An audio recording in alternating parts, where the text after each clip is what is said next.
this point, I'm tired of talking about it. I'm starting to think Dame is trolling. This relationship has ran its course when it comes down to Damian Lillard and the Portland Trail Blazers. Thursday, June 22nd, the 2023 NBA Draft would take place. To nobody's surprise, the 7'5" unique basketball anomaly Victor Wembanyama would go number 1 overall, making his home San Antonio for the foreseeable future, which basically everybody in San Antonio loved. Brandon Miller would go number 2 overall, and let's just say that a decent amount of Hornets fans would not like that. The Charlotte Hornets select Brandon Miller.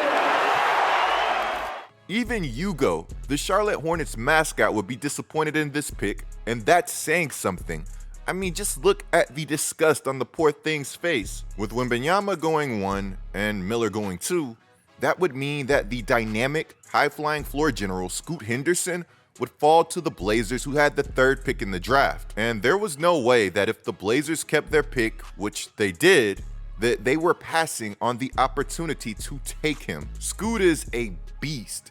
He's only 6'2", but he possesses a 6'9" wingspan, and though he's only 190, he plays like a monster. While Scoot plays like a grown man, what you really love is that he composes himself the same way on the floor. Scoot is that ultra rare combination of having all of the tools. In fact, he's so good, the NBADraft.net compares him to Derrick Rose / Ja Morant, and Evan Sidery says that in most years, Scoot Henderson would be the consensus number 1 overall pick. And yet, the Blazers were able to get him at 3.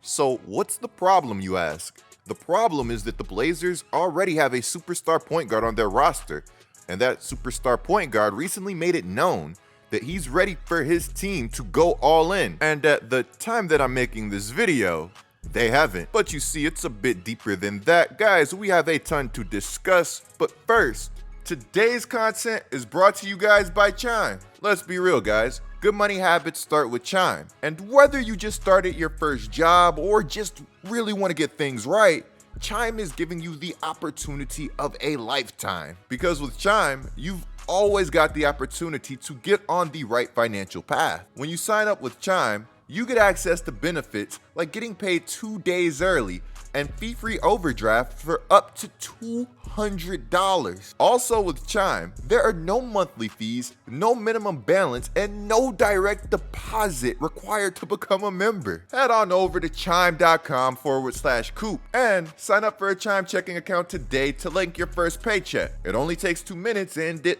also doesn't affect your credit score. Huge shout out to Chime for sponsoring today's content. Now let's read this mandatory disclosure. The Chime Credit Builder Visa credit card is issued by Stride Bank and member FDIC. Chime checking account and $200 qualifying direct deposit required to apply. Out-of-network ATM withdrawal fees may apply. On-time payment history may have a positive impact on your credit score. Late payment may negatively impact your credit score. Results may vary.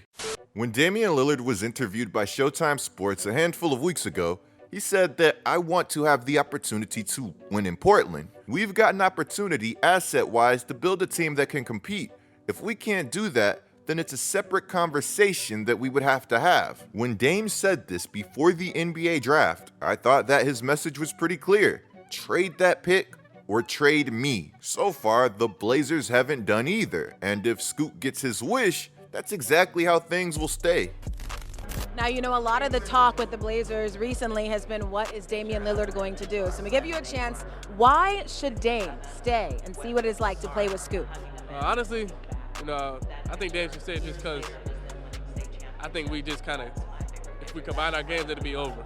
You know what I'm saying? We kind of complement each other's games. We're both fun to watch. So ticket sales go up, all that, you know, all the good stuff will happen. And if we stay, it'll be a dual backcourt. Be fun to watch. And me shading, yeah, that'd be tough. Honestly, I don't know how interested Dame is going to be in selling tickets at this stage of his career, but you know, in a weird way, I sort of agree with Scoot. I think that their games could potentially complement each other. Damian Lillard is one of the best shooters in the NBA that has in the gym range, and when you have a shooter and someone like Dame, who is capable of spacing beyond the hashes, those driving lanes really start to open up. And somebody tell me, what does Scoot Henderson like to do? Was in all the way. All the way. On the take, Henderson Oh, throws it down. oh my goodness, Scoot Henderson. Jesus. That's right. At the next level, Scoot is going to wreak havoc at the rim with his top-notch athleticism, strength, and explosiveness. In my opinion, Scoot has a game that should only benefit from the spacing that the NBA provides. For better or for worse, we're in the era of spacing, and unironically, it only continues to make dominant slashers more valuable. There's a reason that an almost 35-year-old Russell Westbrook can continue to show flashes of brilliance despite not being the same player that he was years ago. What you really love is that Scoot is again much more than his athleticism. His hunger and IQ are also off the charts, and if he gets a consistent jumper, then watch out. Now, obviously, I'm not completely sold on a Dame and Scoot pairing. This is just me trying to see the vision. Personally, I'm tired of the Blazers continuing to pair Dame with another shorter guard, and yes, I do know that Scoot has that 6'9" wingspan, but still. Guys, there's no way that the Blazers end up keeping Anthony after drafting Scoot, right? Funny enough, my man is still on the roster despite the team trying to move him. Supposedly, the Blazers have been very active. If this report is true, then they tried to trade Anthony Simons and the number 3 pick for Mikal Bridges, which I am one of Mikal's biggest fans, but that is a great offer for him. But you don't own your first round pick until 2028, so I guess I get it. You want to try to win. Hey, maybe Brooklyn is planning to make some big time moves this offseason if they're turning down an offer like that for Mikal. And the 3rd overall pick for Bridges wouldn't be the only Scoot trade that wouldn't reach fruition. According to Howard Beck, there were brief discussions about sending Scoot to the Clippers for Paul George, but nothing would materialize. Again, the Blazers have been doing their due diligence, so I can't be too mad at them. While I can't be too mad at the Blazers for drafting a prospect as talented as Scoot 3rd overall and not accepting a bad offer just for the sake of making a move, I can be mad at the Blazers for wanting to have their cake and eat it too. Everything could be so simple. You've got your supposed backcourt of the future with Scoot and Sharp. Now trade Dame and go stack up some assets so you can put better teams around Henderson and Sharp than you did with Dame. But again, it's looking like what I want won't be the case, as Blazers GM Jim Cronin has flat out said that he has zero desire to trade Damian Lillard. Meanwhile, Damian Lillard is doing things like going on IG Live while having Will Smith's hit song Welcome to Miami playing in the background.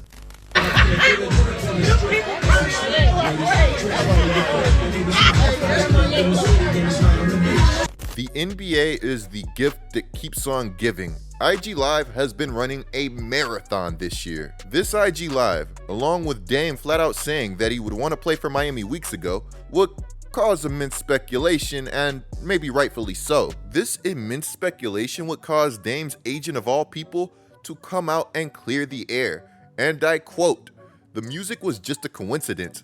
Damian's not disrespectful. He's not an instigator, so he's not going to do anything out of character. There would be no reason for him to do that. That's why he laughed in the video. It's a funny coincidence that a DJ would put that on." Maybe this was also a coincidence, but Jimmy Butler would post this shortly after Dame's IG Live, which, to be fair, all he did was post this song to his IG story. And as we all know, Jimmy is a well-known troll. Now, before we completely move past the topic of Dame's agent, Dame and his agent recently met up with the team to discuss the direction of the franchise. And apparently, Dame didn't ask for a trade. Instead, he asked the Blazers to improve the roster. Apparently, Dame wants to, quote, wait around to see what Portland does in free agency before moving forward. And though this isn't my favorite scenario, being one that has gone on for far too long, the Blazers love the idea of that and remain committed to building a winner around him. So at the end of the day, regardless of how I feel, the Blazers may very well get their cake and get to eat it too. Imagine the Blazers go out and make some soft win now moves that make them marginally better, and then Dame is like, nah, that's not good enough, and then leaves anyways. Well, I think that Dame wants to stay, is approving any move before it happens, and isn't that savage?